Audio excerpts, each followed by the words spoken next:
Hi, y'all. Kurt Typley here for Church Sound Boot Camp. When I was first learning how to mix, and I had the hardest time trying to figure out how to put a mix together. It just kind of didn't make sense to me.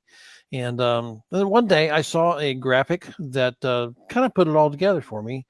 This is something that you might be able to use with folks that you're training up at your own church that trying to understand how to build a mix, and it's called the mix pyramid. Let me show you my screen and you'll see what I'm talking about here. So here's the mixed pyramid. And one thing that I think some folks kind of misunderstand about this, the mixed pyramid is not telling you or showing you how loud things should be relative to another.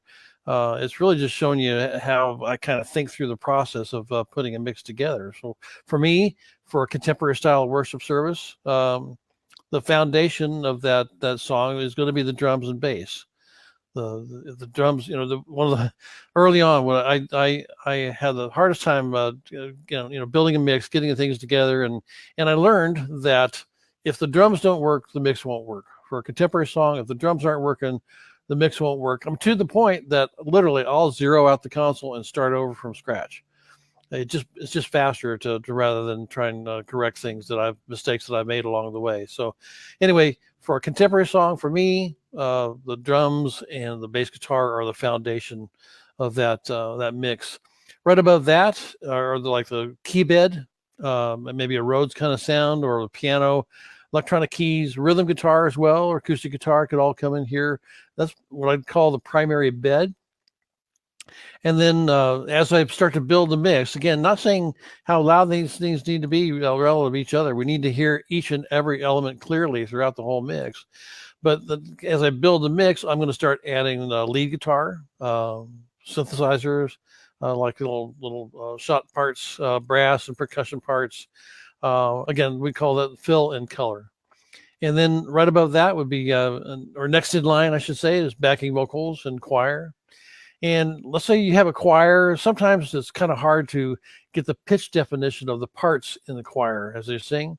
So what you can do is you can take each part of the backing vocals, like soprano, alto, tenor, maybe bass if you have it, and let them be just the pitch center of the choir. So the choir will give you the big, powerful sound and of those vocals, and the backing vocals can give you the pitch centers of each of those parts. And then the focal point of the song, certainly for the kind of we want our listeners to hear and understand the lyrics as they've been sung. And so the lead vocal would be out on top of that. And it's perfectly fine in terms of overall sound. For some songs you want that lead vocal to be way out on top. Other songs you want that tucked right just at the top of the mix, barely just above the mix. And that's perfectly fine. It can change from song to song. It's perfectly fine to do that. But again, don't confuse this. The mix pyramid is not telling you how loud things should be relative to another. It's just a kind of a thought process of how to build a mix as you go from start to finish. Hope that's helpful. Kurt Typley for churchsoundbootcamp.com. If this is helpful, please share it with others and so they can help to understand it as well. Talk to you soon. Thanks. Bye-bye.